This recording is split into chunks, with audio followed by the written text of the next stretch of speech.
जगन्नाथपुरी में लक्ष्मी जी भ्रमण कर रही थी, जगन्नाथ भगवान की पत्नी लक्ष्मी, और पूरी क्षेत्र में भ्रमण करते करते उन्होंने देखा कि मैं किस पर कृपा करूं। तो सबसे पहले लक्ष्मी जी गई अर्चकों के पास, जो जगन्नाथ जी को उठाते, सुलाते, खिलाते, नहलाते, भोजन प्रसाद कराते। बोले ये अर्चक हैं, पहले अर्चकों को देखें, इनके यहाँ किसी परिवार में अगर हमको कृपा करनी हो तो लक्ष्मी जी सब अर्चकों के घर में गई। देखा महाराज सूर्य उदय हो गया, ये तो अभी सो ही रहे हैं, ना आचार विचार शुद्ध, ना खान पान की शुद्धि। लक्ष्मी जी ने देखा महाराज सबरे पुजारी, अर्चक, साधक लेट लेट तक सो रहे हैं, ना आचार विचार शुद्ध, ना खान पान की शुद्धि। लक्ष्मी जी बोली ये मेरे रहने लायक स्थान नहीं है, इसको यहां नहीं आऊंगी मैं।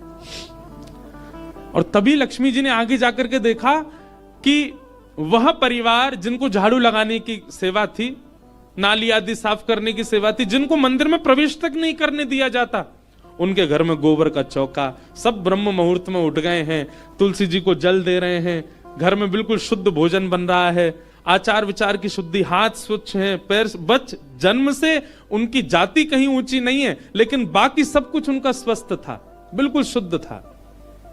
लक्ष्मी जी की कृपा चाहते हैं ना, पवित्र रहना प्रारंभ कर दो। लक्ष्मी जी को पवित्रता बहुत प्रिय है। लक्ष्मी जी बोली ये अच्छी है, इसके यहां मैं जाऊंगी। लक्ष्मी जी प्रत्यक्ष प्रकट हो गई उनके घर में जाकर के। अब वे तो बेचारे छोटे मोटे लोग, बेचारे ज्यादा धनवान तो थे नहीं। उन्होंने जब देखा कि अत्यंत गहने पहन रखे हैं, ऐसी मधुर सुगंधी आ रही है, रूप देख करके नेत्रों के पलक नहीं झपके जा रहे, सबने दंडवत प्रणाम किया। बोले आपका परिचय? बोले हम जगन्नाथ जी की गृहिणी हैं, साक्षात लक्ष्मी। वे सब घर के लोग, अरे हमारे घर का तो जल भी आपके स्पर्श योग्य नहीं है, हम तो ऐसे लोग हैं, हम तो नीचे लोग हैं। ये लक्ष्मी जी बोली ये सब बात नहीं करो, हम लोग ठाकुर जी ये सब विचार नहीं करते। तुम्हारा आचरण देखो कितना शुद्ध, तुम्हारे व्यवहार कितना शुद्ध, तुम्हारी बुद्धि कितनी शुद्ध है। और सुनो, चौकी लगाओ, जो भी घर में बना है प्रत्यक्ष थाल में पधराओ, हम तुम्हारे यहां प्रसाद पा करके जाएंगे। सबने पवाया। लक्ष्मी जी प्रेम से प्रसाद पा रही थी। जगन्नाथ जी के बगल में ही विराजती हैं सुभद्रा जी, सुभद्रा जी के बगल में विराजते हैं श्री बलराम जी। बलराम जी भ्रमण कर रहे थे पुरी में। भ्रमण करते करते वो घर घरों में झांक के देख रहे थे क्या हो रहा है। जैसे ही उस घर में झांक के देखा तो श्री लक्ष्मी जी प्रसाद पा रहे हैं। बलराम जी बोले राम राम राम राम राम राम, ये झाड़ू पोंछा बर्तन करने वाले लोग, इनके यहां पर चले जाओ, इन पे कृपा करो। पर भैया इनके यहां तो भक्ष भक्ष भी बनता होगा, मांस भी बनता होगा, और ये लक्ष्मी जी यहां बैठ करके प्रसाद पा रही, हमारी घर की बेटी, हमारी घर की बहू, बिल्कुल आचार विचार की शुद्धि नहीं रखी। नाक फूल गई, बलराम जी की नाक फूल गई। महाराज मंदिर में आके बैठ गए। तो लक्ष्मी जी प्रसाद बनाती हैं। जैसे ही भोग रखा गया जगन्नाथ जी के आगे, बलभद्र सुभद्रा जी तुरंत हाथ पांव धो के बैठ गए। बलराम जी अपने सिंहासन से ही नहीं उठे, नाक फुला के बैठे हैं। जगन्नाथ जी बोले भैया आ जाओ, भोग आए गए, हमें नहीं पाना, तुम लोग पाओ। क्यों, क्या हो गया? अब क्या बोले, अब तो सब आचार विचार सब खत्म हो चुका है। परमात्मा होते हुए भी हमारे यहां आचार विचार नहीं चल रहा है, तो फिर इंसान क्या आचार विचार का पालन करेगा?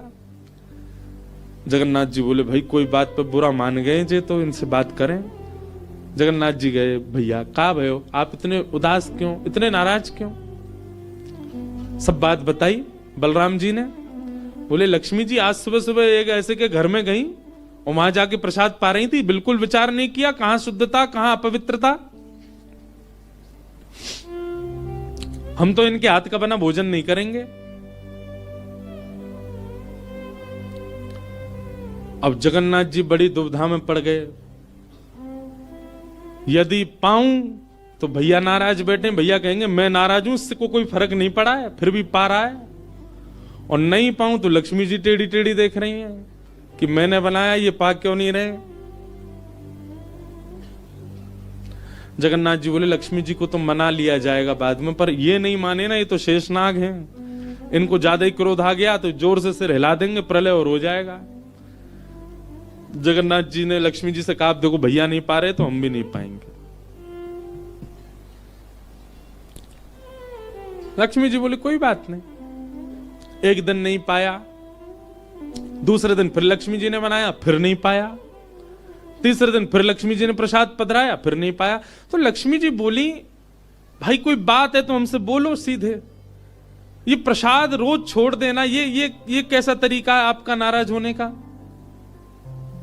कहीं बलराम जी बोलते हुए सुन लिए लक्ष्मी जी ने कि भाई इनके हाथ का बना हम नहीं पाएंगे। लक्ष्मी जी ने जाकर के जगन्नाथ जी से कहा, देखो संपूर्ण जगन्नाथपुरी में प्रसाद बनाने की सेवा हमारी, और आपके भैया कह रहे हैं कि हमारे हाथ का बना पाएंगे नहीं। जब हमारी सेवा लेनी नहीं तो फिर हम यहां क्यों रहें, इसलिए आप हमको आज्ञा दें। अब हम जहां हमारा सुख है हम वहां चले जाते हैं, हम चले जाते हैं श्री क्षेत्र से। जगन्नाथ प्रभु कुछ, अच्छा जगन्नाथ जी को भी लीला करनी है इसलिए वो कुछ नहीं बोले। अब कुछ नहीं बोले तो लक्ष्मी जी समझ गई, बोले मौन मतलब हां ही होता है। लक्ष्मी जी बोले ठीक है, आप लोग शयन करो। रात्रि का समय, बलभद्र सुभद्रा जगन्नाथ जी के कपाट बंद हो गए। लक्ष्मी जी बोली अब हम जा रही हैं, और मंदिर से श्री लक्ष्मी जी चली गई। प्रातः काल ब्रह्म मुहूर्त का समय हुआ। महाराज जगन्नाथ जी बलराम जी जैसे ही उठे तो क्या पाया, नीचे फर्श पे पड़े थे। कहां सोने के सिंहासन पर सोते थे, सोने के बिस्तर पर सोते थे, बढ़िया लत्ता पहन के रहते थे, गले में स्वर्ण की मालाएं, हाथ में स्वर्ण के कड़ूला, पाम में स्वर्ण के कड़ूला आदि सब पहन के सोते थे। लेकिन लक्ष्मी चली गई तो सब चला गया। सवेरे उठे तो फर्श पे पड़े थे। बलराम जी बोले लाला जी कहाँ है वो, हमारे सिंहासन वगैरह कहां चले गए। ठाकुर जी बोले लक्ष्मी जी चली गई ना, लक्ष्मी तो मतलब सब होता है, सबरे वस्त्र चले गए, आभूषण चले गए, सब आयुध चले गए। लेकिन बलराम जी भी अपनी पूरी उसमें थे, बोले कि हम भी कुछ नहीं कहेंगे, ठीक है जैसे हैं वैसे रह लेंगे, कोई लक्ष्मी जी के जाने से हम पे फर्क थोड़ी पड़ रहा है। चल लाला भोजन को समय है, क्यों प्रसाद पामे। ठाकुर जी बोले कैसे प्रसाद पाएंगे, प्रसाद तो लक्ष्मी बनाती है, लक्ष्मी चली गई, खुद ही बनाना पड़ेगा। बोले हाँ हाँ, तो हम पे कोई बनावी कमी, हम दोनों मिलके बनाएंगे। कृष्ण बलराम दोनों गए रसोई घर में, जाकर के देखा तो महाराज वहां से अन्न दाल चावल सब चले गए, क्यों सब लक्ष्मी से ही आते हैं। कहां तक कहें चूल्हा जलाने की लकड़ी भी नहीं बची, वो भी लक्ष्मी से ही आती है। लक्ष्मी गई और सारी श्री लेकर के चली गई अपने साथ। अब तो दर्शनार्थी आने बंद हो गए, क्यों मंदिर की श्री भी चली गई। जगन्नाथ जी और बलराम जी चुपचाप बैठे हैं अपने सिंहासन पर, भूखे प्यासे बेचारे, आंख बाहर निकल आई। बलराम जी बोले लाला, बोले हाँ 2 दिन है गए लाला, भोजन ना एक कियो, और 2 दिन पहले गुस्सा में ना कियो, 4 दिन है गए, और कछु है भी ना, कहा करें। देखो इस बात को कोई ऐसे मत ले लेना, लोग सोचने वाले भी लेते हैं, बताओ महाराज जी कुछ भी बोल रहे हैं, वो साक्षात ब्रह्म है। लक्ष्मी जाने से उन पर कोई प्रभाव पड़ेगा, लक्ष्मी जाने से कोई प्रभाव नहीं पड़ता ठाकुर जी पर ठाकुर जी बलराम जी को ये बताना चाह रहे हैं कि भाई किसी को हे दृष्टि से मत देखो, उसी के लिए पूरी लीला हो रही है। ठाकुर जी बोले दाऊ दादा एक काम है सके, बोले कहा। बोले समुद्र के किनारे स्वर्ग आश्रम है जहां पर लोगों की अंत्येष्टि होती है। बोले हाँ, मैंने एक बार देखा था वहां पे लोग कटोरा लिए बैठे रहते हैं और उनको कुछ ना कुछ मिल ही जाता है, आपकी आज्ञा हो तो वहीं चलें, कछु तो मिल जाएगा। लाला पूरी दुनिया काकेगी, बताओ कृष्ण बलराम क्या कर रहे हैं ये। बोले ऐसे थोड़ी जाएंगे, रूप बदल के चलेंगे, कछु तो मिलेगा, पेट तो नहीं भरेगा हमारा।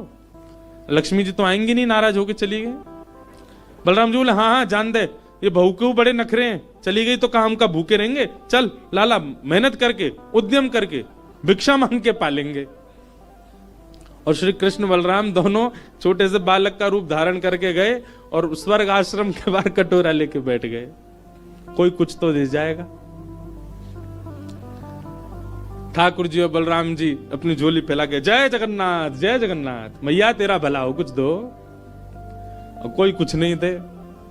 एक ने तो डांट दिया, बोले हे छोटे बालकों क्या करते हो, विद्यालय जाया करो, पढ़ाई लिखाई किया करो, क्या बचपन में आके बैठ गए हो यहाँ पे। बलराम जी बोले लाला ही तो बहुत डांट रही है।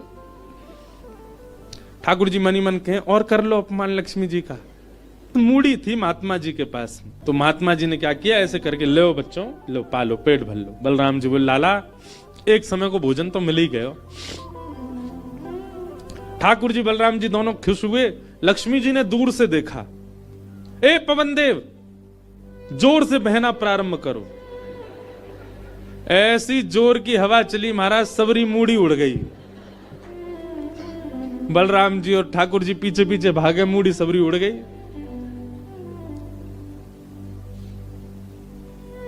बलराम जी बोले लाला ये क्या हो गया? बोले भैया हम संकोच में कुछ कहते नहीं, आप बड़े भैया, पर हम एक बात कहें, ये लक्ष्मी के बिना सब हाल हो रहा है हमारा।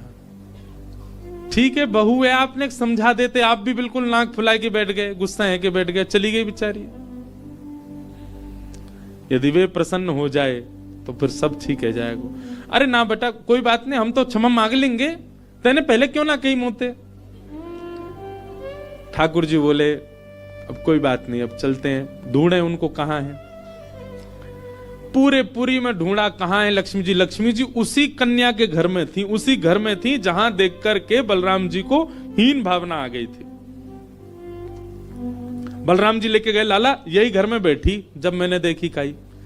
वहां जाकर के देखा तो महाराज उस घर में बिल्कुल जैसे मंदिर की रौनक होती है, ऐसी रौनक उस घर की हो रही थी। फर्श लगे हुए हैं, बढ़िया सोने चांदी के बर्तन रखे हैं, एक जगमगा रहा है मणियों से पूरा घर भवन। और बाहर बैठ करके उस महिला के जिसके ऊपर कृपा की थी लक्ष्मी, उसके बालक भर भर के सामग्री दे रहे हैं लोगों को, भोजन की सामग्री, वस्त्र ले जाओ, ये ले जाओ, कोई गरीब कन्या के लिए धन ले जाओ, राशि ले जाओ, सोने की मोहर ले जाओ। लक्ष्मी जी बैठी है घर में। ठाकुर जी बोले अब लक्ष्मी जी तो नाराज हैं, भैया एक काम करें, हम भी लाइन में लग जाएं, कछु मांग लें, लेके चल दें। भीतर से लक्ष्मी जी को देख के दया आ गई, मेरे प्राणनाथ ये चाहे तो सर्वसमर्थ हैं, परंतु बलराम जी को बताने के लिए पूरी लीला कर रहे हैं। लक्ष्मी जी तुरंत बाहर आई और दोनों को इशारा किया, आप लोग इधर आओ। बलराम जी बोले देख बहू तू नाराज मत हो, हम ते गलती है गई, और वैसे गलती तेरी भी कम नहीं, तो को नहीं जानो चाहिए ऐसी जगह। लक्ष्मी जी बोली दाऊ दादा, ठाकुर जी के लिए सब अलाव है, हमारे लिए इतने बंधन। वे किसी भी भक्त पर कृपा करने जा सकते हैं, वहां पर जात पात नहीं देखी जाती, वहां पर यह नहीं देखा जाता कि भजने वाला कौन है, ब्राह्मण है, क्षत्रिय, वैश्य कौन है, सब पर वो अनुग्रह कर सकते हैं। तो फिर हमारे ऊपर इतनी रोक टोक क्यों? आप कहते हैं कि ब्राह्मण सर्वश्रेष्ठ, और वो देर देर तक सो के उठ रहे हैं, उनके यहां शुद्धि नहीं, वस्त्र 4-4 दिन तक पहन रहे हैं, एक महीना एक ही धोती में निकाल रहे हैं। आप कह रहे हैं कि वो श्रेष्ठ, और ये लोग जो इतनी पवित्रता का ध्यान रखते हैं, इन पर कृपा ना हो? हमारे अनुसार तो जो अपने कर्म से शुद्ध है वो शुद्ध है। बलराम जी और ठाकुर जी दोनों मान गए, जैसी आपकी इच्छा। बोले नहीं, आज के बाद हम आपसे एक नियम चाहते हैं। क्या? बोले श्री जगन्नाथपुरी में नियम कर दीजिए। बोले क्या? जिस महाप्रसाद को ब्राह्मण पाएगा उसी महाप्रसाद को शूद्र भी पाएगा, दोनों को समान फल मिलेगा। और यहां महाप्रसाद का ऐसा नियम रखा जाए कि अगर एक ही पत्तल में दोनों बैठ करके पालें तो दोनों को समान पुण्य प्राप्त होगा। महाप्रसाद पाते ही, अन्य तीर्थों में तो बहुत साधन करने पड़ेंगे, पर पुरी में आकर के कोई एक दिन का भी यदि महाप्रसाद का पाले तो उसको सर्व साधनों का फल प्राप्त हो जाए। और किसी भी प्रकार से यह ना देखा जाए कि कौन किस वर्ण का है, वो स्वभाव से शुद्ध होना चाहिए। हम सबको हृदय लगा में, अगर ये सब आपको मंजूर हो तो मैं राजी हूं। राजी हुए, और तब से श्री जगन्नाथपुरी में ये सब नियम नष्ट कर दिए गए। महाप्रभु जी सबके लिए सुलभ हो गए।